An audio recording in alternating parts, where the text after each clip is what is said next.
Hey folks, just bringing you up to date on the Weed Warrior racing tractor being built by myself for this Sprocket racing team. I'm building it to Woo rules for the modified class. This is the first video I've shot of it, so I don't really have anything prior to this for you to catch up on except for the stuff on the SRT on the DIY Small Engines forum. So just to set the stage here, it started off as a 1980 Sears LT 1136 lawn tractor with 11 horse brakes and Stratton, and I basically tore it all apart and threw it out from there. As you can see, I've gotten a good start on it, although it's not nearly as complete as it looks at the moment. Most of what you see is either mocked up or, tack welded. Very few of the welds are complete, but let's have a look at her anyways.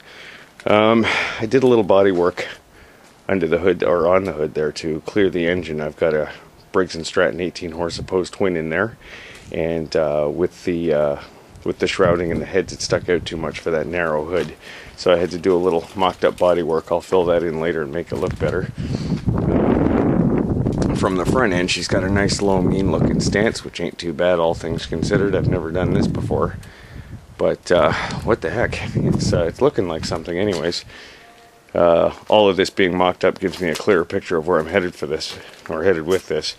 What you see there is a Peerless 700 transmission, which I've modified. It was originally 3-speed. I made it a 4, just to give me a few more ratios to play with. Go-kart steering wheel and hand throttle. That's, again, mocked up. It's mostly complete. So let's have a look at the gut, shall we? Did some work on the hood too, and now it tilts in a way that it never did before, which is a bonus.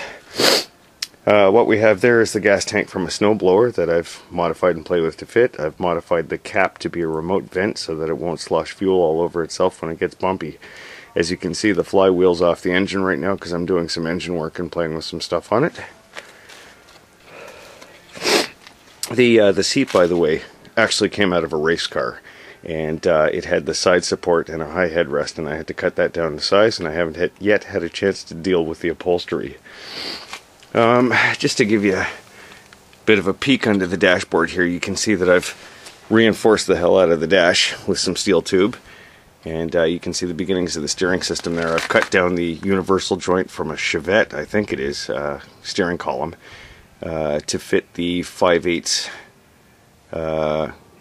round steel that I've used for the steering column, going through a bearing in the dashboard, into the U-joint, a bearing on the support, and a flange bearing going through the floor of the tractor to underneath. And it does work well. I had to clearance it. See if we can get in for a tight zoom. See the shiny spot on the U-joint there? Yeah, well, I clearanced it with my die grinder to get a little more angle out of it. Getting on to the mock-up of all other things. Ha ha ha. Now, as you can see by the steering here, it's a little bit ugly because, again, the tie rods are mocked up and the Heim joints are just old pieces I had kicking around for the purpose of mocking up. The axle is just made out of a piece of recycled square steel tube, and you can just kind of get in there. I've modified the spindles from a go-kart, and I'm going to have to continue the modifications right now to get enough steering in there.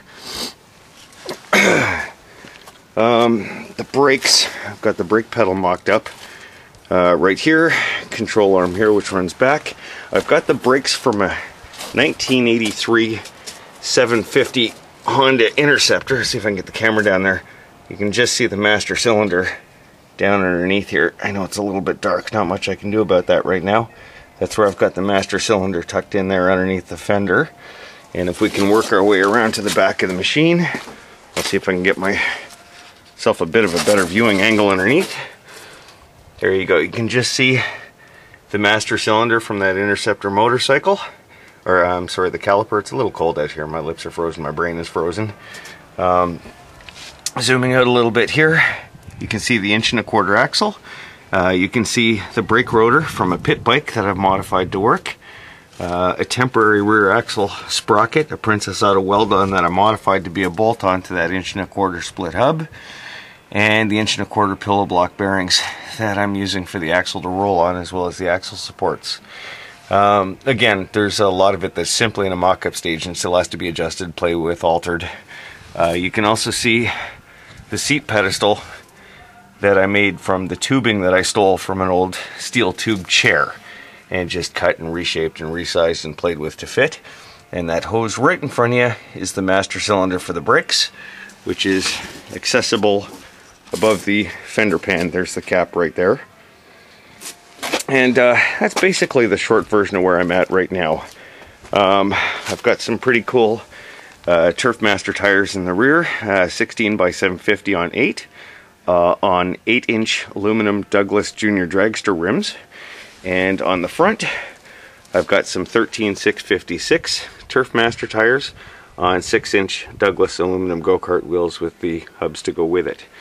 And just on this angle, you can kind of see what I've been doing with the exhaust. It was a homebrew header off the other tractor that I scored for the engine, and I just had to do a bunch of cutting and reshaping and rearranging to make it fit. I've got it dumping into a collector under the running board. Did I bolt that down? No, I didn't. Great. It dumps into a collector under the running board there and just exits basically below your feet. The rear fender unit, by the way, came from an old Boland's garden tractor. So that wasn't the original fender, and I just did some cutting and shaping and sizing to fit. So, as you can see, I've got a good start on this thing, but I've got a long way to go with it before it's anywhere near complete. But this is where we're at right now with the Weed Warrior race tractor.